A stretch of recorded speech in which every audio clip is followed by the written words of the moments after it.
Hey everybody, it's me, Trader Max from Crypto Ronins, and we're here on our course for using Dexscreener. We're in now the charts, tools, and indicators, and so we're here on our coin Latte, and I'm just going to show you, just kind of go through some of these things so you can see what they are, see that they're located at in this process. We're not going to go through everything on the chart today. I want you to check out another course that we're going to be putting about trading view charts and how to really utilize them and all the little stuff in it. But today we're just going to kind of breeze through some of the stuff, the more active things that I use. Okay, first and foremost, we're going to be looking at the time frames that we're going to be looking at the coins in. Now, sometimes I may jump down to a second, sometimes to a minute. This is 5 minutes, 15 minute, 4 hour, and a day. I have reasons why I use them all, but I rarely ever use any of the other stuff that's in here. That's why most of this is already started off. I'm not really going to worry about the 3 minute chart here in this process, or even the 1 hour at this level.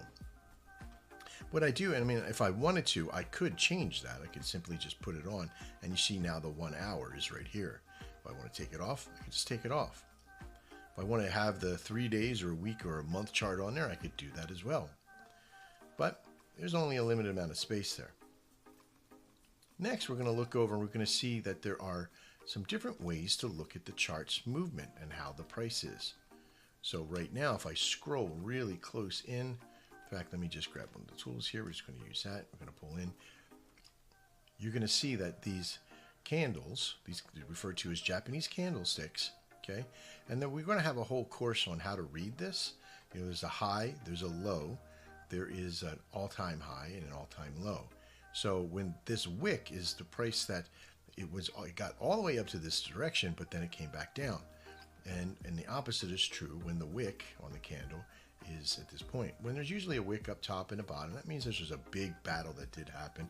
And we're going to talk about that more in our dissection of candlesticks when it comes time. But for now, this is the candlestick zone, or the way that you can appear the chart. So you can hit line or candlesticks. If you click on the thing you can see that there's a lot more other ways that you can put this. Some of them pretty obscure, some of them, you know, it all depends on what you like, okay? I'm a big fan of candles. I used to be a big fan of bars until I started to be able to read candles and almost read it like I'm reading a second language here. So we're going to leave them on the candlesticks. The next box to look at is referred to as indicators. Now, indicators all have a process of showing different values and different volumes, and the way over periods of time, oscillators, you know, volatility, momentums. There's a big part of moving averages, all kinds of things. Moving average cross, the MACD.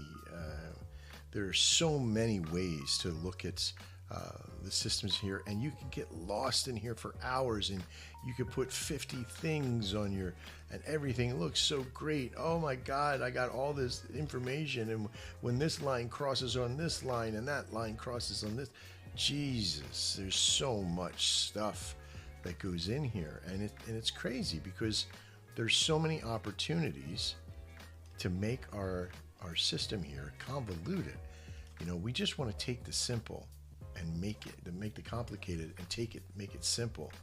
So these things that are in here aren't always necessary.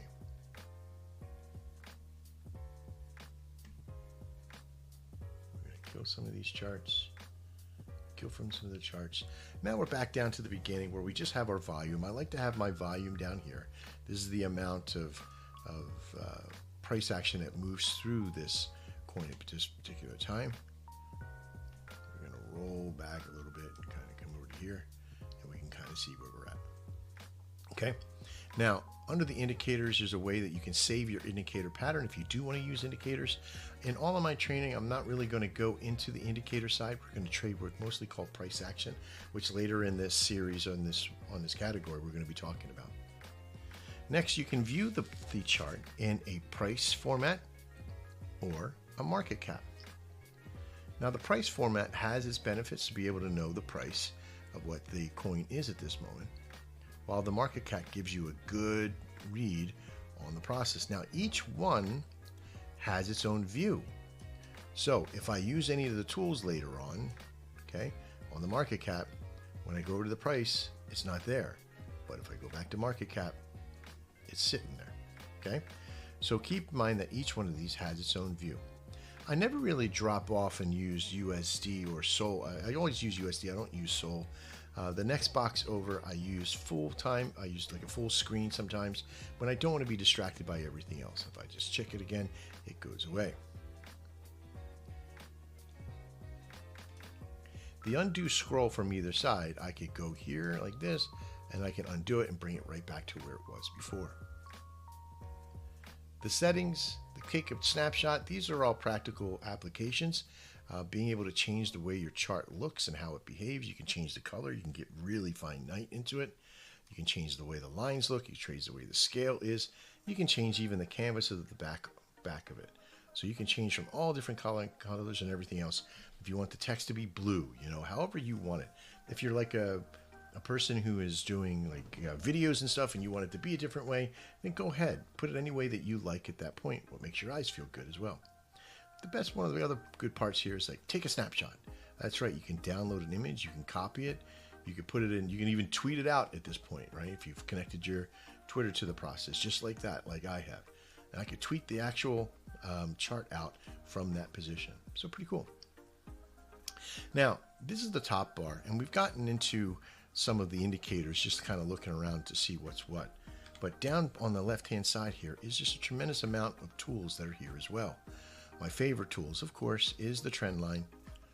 You do have other tools that are in here, but I really don't use much of anything other than the trend line. Only because there is so much.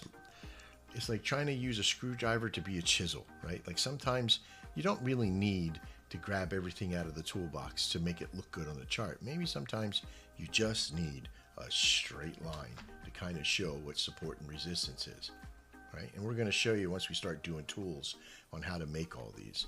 Now, if you hover over any of these, it'll give you a quick, like a Fibonacci retracement, XABCD tool pattern, you know, long position, short position. There's like all these other different things that you can apply. Unless you've been trained in these, I wouldn't be worried about what they all do and how they do and the different particular types of patterns and all that kind of stuff. For right now, you're just going to concern yourself with support and resistance and price action. So the best tools to have there are the line tool, the Fibonacci retracement sometimes I'll be using. You can create notes on this. You can draw pictures. You can draw whatever you want. You want notes and hello kitty, you know, kind of thing. You can do anything you want to put on it, like making reminders. Okay, pay attention to that one. You could put emojis and stuff on, like that was a silly deal or what have you, right? So there's all these little things that you can physically do on this.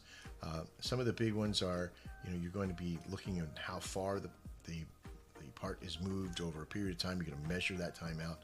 There's a way to magnetize, so when you're in using a line tool, it will magnetize to the.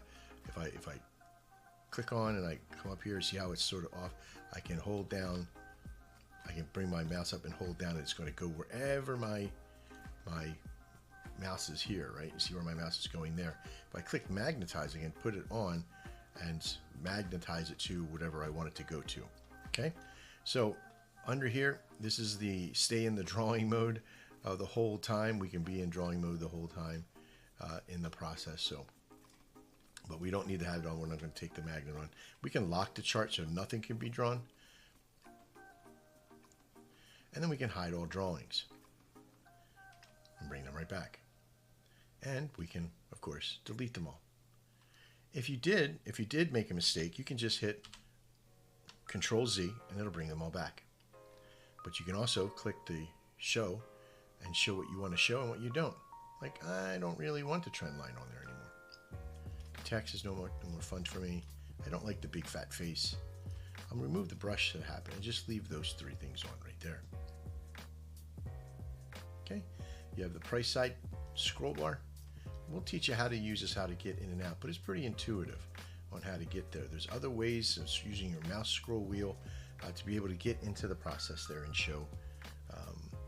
Inside here, there's a visual order of you can send things from back to front if they're overhidden, and of course, there's another way to get to the overall settings on what the chart will look like and what it's how you can change it. All right. So that's basically it for now. We're not going to worry about the date timestamps and the process here because it's really all about, we're not going back in time and looking at other things.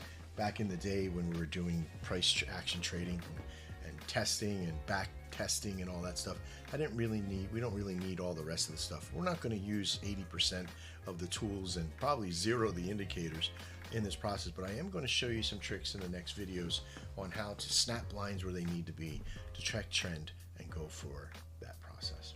Okay, I'm TraderMaxx. We'll see you in the next video.